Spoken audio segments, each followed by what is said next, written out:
push the button, takes the data on it. That's it. Excuse me?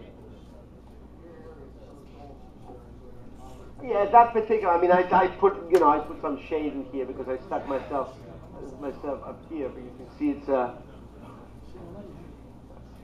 shading and so forth. I mean, obviously this thing will improve if I put it by the roof and so forth, but this was just by my stairs. Yeah. But the key thing is that before, in order to do any calculations, any visual indications, any kind of measurement, any kind of settings and everything, you put this instrument up here, you push the button, you punch in, you push the button, and then you can put it in different positions, and then you can see all these solar types of data associated with that.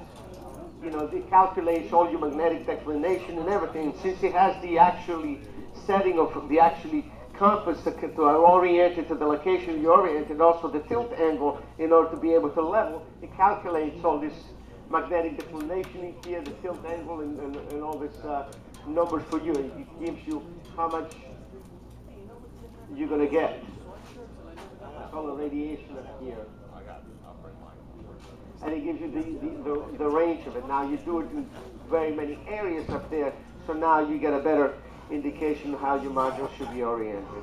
It's a very expensive instrument, but if you're into this kind of business, I mean, you can give a very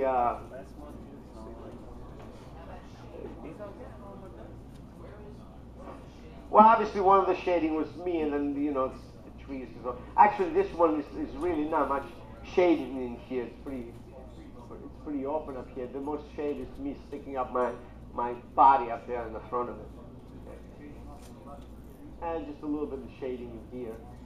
Yeah. What happens is because I put it in the floor up there by the stairs, there was a little tree up there that I was actually closing it, the angle. This was not on the roof. It was in my stairs in the front of my thing.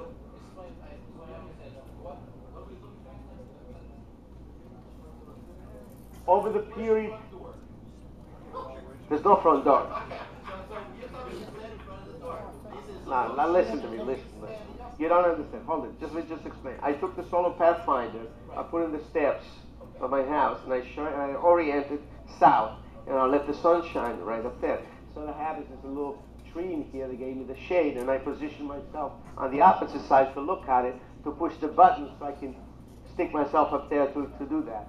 And right now, this is what, by looking at the sun at the 12 o'clock, I think 9 o'clock in the morning, that I did it. It took the actual snapshot and calculated, based on these conditions in here, how much solar access that I have for the period of the year. Now you take the same thing, you put on the roof, you orient it up there, you look around, and it will give you shading or no shading and so forth. Well, you can do it remotely. I mean, it's got a cable. I just pushed it up there because I carried this in the battery up there in the front. I didn't set it up to spend, I did this thing in about 5 minutes.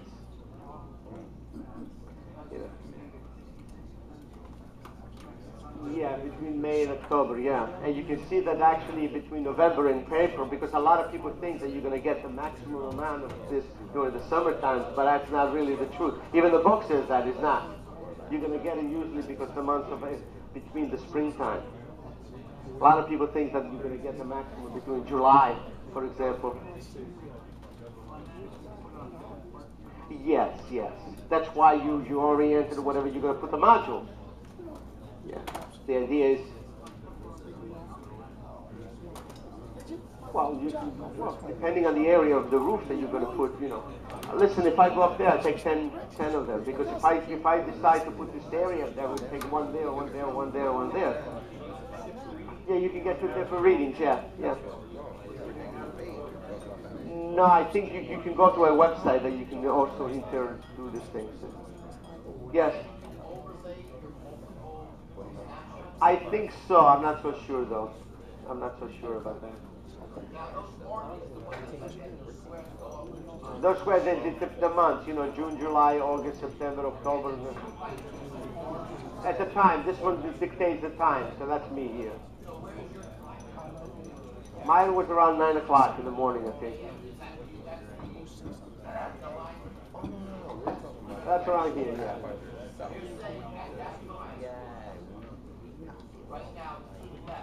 Yeah. Yeah. So there was nothing there, yeah, it was just open stuff. And then I stuck right there. There's another little tree up there that to capture. Don't forget, he calculates that for the whole year. This, I don't know what that is, to be honest with you. I don't know what that is. Must have been this another tree up there that was, I don't know. I did this so fast, I was just asking. I'm going to do it more of in my roof somehow. Yeah. But the idea is that this instrument here, I mean, I'm not going to go specifically, is that it's a helpful tool that saves you a tremendous amount of time if you ever have to do a solar, you know. Yeah. Truck of the sun, yeah. What it does, it takes data and just extrapolates from existing solar data that I have in the database. Ties up with the GPS and on our NRL. I mean, there's a lot of mathematics to go up there in order to put those pictures up there. The annual solar axis, you got 71. Yeah, as it calculates now, yeah. Yeah. And it gives you the average, you know, the different, you know, the summer and the winters. And it gives you a range between November and April. You can see between November and April, you're going to get a lot more than you get between May and October. And it's always, if you read your book, that's exactly what it says. A lot of people think that the summer you're going to get the most, but it's not. Solar Pathfinder does the same thing. It's much cheaper and so forth, but you got to sort of set it up there, you know, on a tripod and so forth. A lot of the people use the Solar, you know, Pathfinder, but with this thing, it's, yeah. Yeah. I mean, it's the same. It's just something new, and I'm sure next year they're going to have something even more newer than this. For some of the people who do it, it's really nothing to. All right, guys. I think we're just about done. We exhaust you. We got more to do.